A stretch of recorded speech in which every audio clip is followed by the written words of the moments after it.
Hi friends, good morning எல்லாருக்கும். எல்லோரும் எப்படி இருக்கீங்க? நல்லா இருப்பீங்கன்னு நினைக்கிறேன். இன்றைக்கி நம்ம சமையலில் ரொம்பவே சூப்பரான ஒரு கறி குழம்பு தான் வைக்க போகிறோம். சிக்கன் குழம்பு. ஸோ நான் இன்றைக்கி கிரேவியாகவும் சிக்காவும் வைக்கல, தொக்காவும் வைக்கல.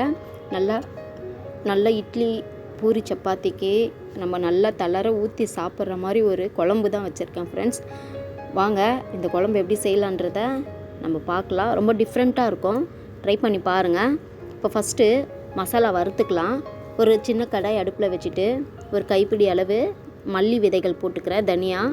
இதை நல்லா கொஞ்சம் ஃப்ரை பண்ண போகிறோம். அது கூடவே ஒரு ஸ்பூன் மிளகு சேர்த்துக்கலாம். மிளகு ஆப்ஷனல் தான், நீங்கள் வேணும்னா சேர்த்துக்கோங்க. அதுக்கப்புறமா இதை லைட்டாக வதக்கி எடுத்துக்கலாம். கலர் சேஞ்ச் ஆனால் போதும். அது கூடவே ஒரு 10 பல்லு பூண்டு தோலோடு போட்டு வச்சுருக்கேன், அதை லைட்டாக வறுத்துக்கலாம். இப்போ நல்லா கலர் சேஞ்ச் ஆகிடுச்சு பாருங்கள் இந்த தனியா. ஸோ ரொம்பவும் வறுத்துடக்கூடாது, லைட்டாக கலர் ப்ரௌன் சேஞ்ச் ஆகுனா போதும். இப்போ பாருங்கள் நல்லா இது வறுபட்டுருச்சு. இப்போ அது கூட ஒரு 3 ஏலக்காய் சேர்த்துக்கிறேன். ஒரு சின்னதாக ஒரு 3 துண்டு பட்டை சேர்த்துக்கிறேன். ஒரு மராட்டி மொக்கு, அதுக்கப்புறமா ஸ்டார் பூ இருக்கு இல்லையா, ஸ்டார் அனேஸ்லேருந்து ஒரு அந்த பல்லு மட்டும் சின்னதாக ஒரு 3 பல்லு பிச்சு இடத்துல சேர்த்துக்கிட்டேன். ஒரு 4 லவங்கம் சேர்த்துக்கிட்டேன். அதிகமாக மசாலா சேர்த்தா ஒரு மாதிரி கசப்பு தன்மை வந்துடும், அதனால் கொஞ்சம் கம்மியாகவே சேர்த்துக்கோங்க. அது கூடவே தேங்காவை ஒரு 1/4 மூடி தேங்காய் எடுத்து நல்லா இந்த மாதிரி சின்னதாக துண்டு போட்டு அதை சேர்த்துக்கிட்டேன். நல்லா இப்போ இதை லைட்டாக வதக்கிக்கலாம். அந்த தேங்காய் கொஞ்சம் நிறம் மாறுற மாதிரி அந்த ஈரப்பதெல்லாம் போகிற அளவுக்கு நம்ம இதை வறுக்க போகிறோம். இப்போ இதை நல்லா ஆற வச்சு பொடி பண்ணி எடுத்துகிட்டு வந்துடலாம். இப்போ நம்ம தாளிக்கிறதுக்கு கடாய் அடுப்பில் வச்சுட்டு எண்ணெய் சேர்த்துக்கலாம். தேவையான அளவு ரீஃபண்ட் ஆயில் சேர்த்துருக்கேன். எண்ணெய் தேவையான அளவு சேர்த்ததுக்கப்புறமா அது கூட ஒரு ஸ்பூன் சோம்பு சேர்த்துக்கிறேன். தாளிக்கிறதுக்கு இது மட்டும்தான் யூஸ் பண்ண போகிறோம். இப்போ பாருங்கள், வெங்காயம், பெரிய வெங்காயம் ஒரு சின்னதாக ஒரு 2 வெங்காயம் எடுத்து இந்த மாதிரி கட் பண்ணி எடுத்து வச்சுருக்கேன். வெங்காயம் கொஞ்சம் அதிகமாக போட்டிங்கன்னா உங்களுக்கு குழம்பு நிறைய கிடைக்கும்.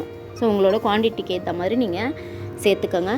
அது கூடவே பாருங்கள், கருவேப்பிலை ஒரு கொத்து உருவி போட்டிருக்கேன். 3 பச்சை மிளகாவும் அது கூடவே சேர்த்துட்டு நல்லா இதை வதக்கி எடுத்துக்கலாம். கொஞ்சம் நிறம் மாறி வர வரைக்கும் நம்ம வதக்கினா போதும். பாருங்கள், இந்த மாதிரி லைட் ப்ரௌனாக வந்ததுக்கப்புறமா ஒரு ஸ்பூன் இஞ்சி பூண்டு பேஸ்ட்டு நான் பெரிய ஸ்பூனாக எடுத்திருக்கேன். உங்களுக்கு அளவுக்கு தேவைக்கு ஏற்ற மாதிரி நீங்கள் சேர்த்துக்கோங்க. நல்லா பெரிய ஸ்பூனில் ஒரு 1.25 ஸ்பூன் நான் சேர்த்துருக்கேன். ஸோ இது நல்லா பச்சை வாசனை போகிற வரைக்கும் இஞ்சி பூண்டு பேஸ்ட்டு வதக்கிக்கலாம். நல்லா வதக்கினதுக்கப்புறமா தக்காளி சேர்த்துக்கலாம். தக்காளி அதே மாதிரி ஒரு மீடியம் சைஸ் தக்காளி 2 எடுத்து நறுக்கி வச்சுருக்கேன். அது கூடவே தக்காளி வதங்கிறதுக்கு கல்லுப்பு சேர்த்துக்கலாம், ஒரு ஸ்பூனு. மஞ்சள் பொடியும் சேர்த்துக்கலாம். இப்போ இதை நல்லா மிக்ஸ் பண்ணி நல்லா தொக்கு மாதிரி வர வரைக்கும் தக்காளியை வதக்கி எடுத்துக்கலாம். கல்லுப்பு சேர்த்திங்கன்னா கொஞ்சம் குழம்பு டேஸ்ட்டும் நல்லாயிருக்கும். தக்காளி சீக்கிரமாகவும் நம்மளுக்கு வதங்கி வந்துடும் ஃப்ரெண்ட்ஸ். அதனால் நான் கல்லுப்பு சேர்த்துக்கிறேன். உங்கள்கிட்ட சால்ட் இருந்தாலும் நீங்கள் சேர்த்துக்கோங்க. இந்த மாதிரி நல்லா பச்சை வாசனை போகிற வரைக்கும் வதக்கி எடுத்துகிட்டு தக்காளியெல்லாம் நல்லா இந்த மாதிரி தொக்கு வர வரைக்கும் வதக்கிக்கலாம். இது கூடவே நான் சிக்கனை வாஷ் பண்ணி நல்லா எடுத்து வச்சுருக்கேன். அந்த 1/2 கிலோ சிக்கனையும் இதில் சேர்த்துக்கலாம்.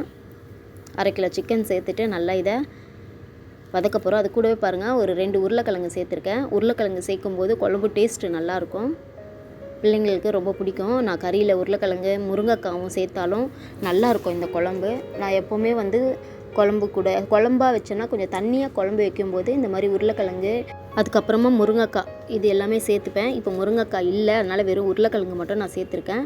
அது கூடவே பாருங்கள், 1/2 லெமனு நான் புழிஞ்சி அந்த சாறு எடுத்து ஊற்றிக்கிறேன். அந்த சீட்ஸ் இல்லாமல் பார்த்துக்கோங்க, இல்லைனா கடிக்கும்போது கசக்கும். இப்போ நல்லா தண்ணி ஊற்றாமல் அந்த சிக்கனில் தண்ணி வரும். அந்த சிக்கனில் தண்ணி வெளியே நல்லா ட்ரை ஆகிற வரைக்கும் நம்ம இதை வதக்கிக்கலாம். அது கூடவே பாருங்கள், புதினா இலைகள் நான் சேர்த்துக்கிறேன். இருந்தால் சேர்த்துக்கோங்க, ஆனால் டேஸ்ட் நல்லாயிருக்கும். கொஞ்சோண்டு கொத்தமல்லியும் சேர்த்துக்கிட்டேன். இது 2ம் சேர்த்ததுக்கப்புறமா நல்லா இதை வதக்க போகிறோம். இது ஆப்ஷனல் தான். புதினா இல்லைன்னா நீங்கள் கொத்தமல்லியை மட்டும் சேர்த்துக்கோங்க, பட் சேர்த்திங்கன்னா டேஸ்ட்டு நல்லாயிருக்கும். இப்போ பாருங்கள், நல்லா வெந்து வந்துடுச்சு. இப்போது தேவையான அளவு மிளகாய் பொடி சேர்த்துக்கலாம். நான் வீட்டில் அரைச்ச மிளகாத்தூள் தான் சேர்த்துருக்கேன். அது கூடவே ஒரு ஸ்பூன் கரம் மசாலா அதில் ஆட் பண்ணிக்கலாம். கரம் மசாலா ஆட் பண்ணதுக்கப்புறமா பாருங்கள், சிக்கன் மசாலா ஆட் பண்ணிக்கிறேன். ஸோ இதில் சிக்கன் மசாலா அதிகமாகவும் கரம் மசாலா கம்மியாகவும் சேர்த்துக்கோங்க. ஏன்னா கரம் மசாலா காரம் அதிகமாக இருக்கும். நம்ம வீட்டு மிளகாத்தூள்லேயும் காரம் இருக்கும் இல்லைங்களா, அதனால் உங்களுக்கு மிளகு வேறு சேர்த்துருக்கோம். காரம் உங்களோட டேஸ்ட்டுக்கு ஏற்ற மாதிரி நீங்கள் கரம் மசாலா கூட்டி குறைச்சி ஆட் பண்ணிக்கோங்க.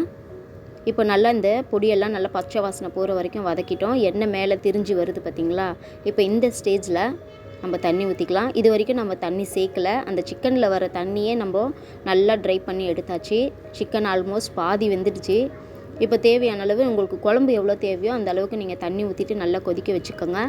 இப்போ பாருங்கள், நம்ம ஏற்கனவே மசாலா வறுத்து அரைச்சோம் இல்லைங்களா, அந்த மசாலாவை தண்ணி ஊற்றாமல் பொடியாக அரைச்சிக்கணும். அந்த பொடியை இப்போ சேர்த்துக்கிறேன். பொடி சேர்த்துட்டு நல்லா கலரி விட்டுலாம். ஒரு 5 நிமிஷம் நல்லா கொதிக்கிட்டோம். சூப்பராக இருக்கும் இந்த ஸ்டைலில் நீங்கள் சிக்கன் குழம்பு வைக்கும்போது. நல்லா ஒரு செட்டிநாடு ஸ்டைல்னு கூட சொல்லலாம். செட்டிநாடு ஸ்டைலில் கூட இப்படி தான் செய்வாங்க.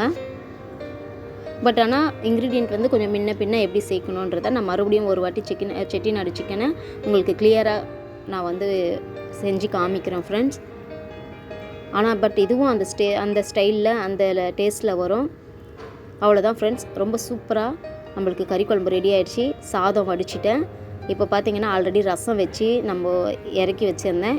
இந்த ரசம் உங்களுக்கு நான் ஏற்கனவே போன வீடியோவில் நான் சொல்லியிருப்பேன், காட்டியிருப்பேன். அந்த வீடியோவை நீங்கள் செக் பண்ணி பார்த்துக்குங்க. இந்த ரசம் தக்காளி ரசம் எப்படி வைக்கிறதுன்ட்டு கொஞ்சம் டிஃப்ரெண்ட்டாக செஞ்சுருப்பேன். இப்போது நம்ம கறி குழம்பு ரெடி ஆகிடுச்சு ஃப்ரெண்ட்ஸ். இன்றைக்கி சமையல் இதோட முடிஞ்சுது. ஸோ மறுபடியும் அடுத்த இன்ட்ரெஸ்டிங்கான ஒரு சமையலில் நான் உங்களை மீட் பண்ணுறேன் ஃப்ரெண்ட்ஸ். அது வரைக்கும் தேங்க்ஸ் ஃபார் வாட்சிங். Bye friends.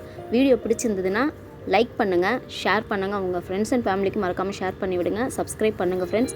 Okay, bye friends. மறுபடியும் அடுத்த வீடியோவில் நம்ம சந்திக்கலாம். தேங்க்யூ.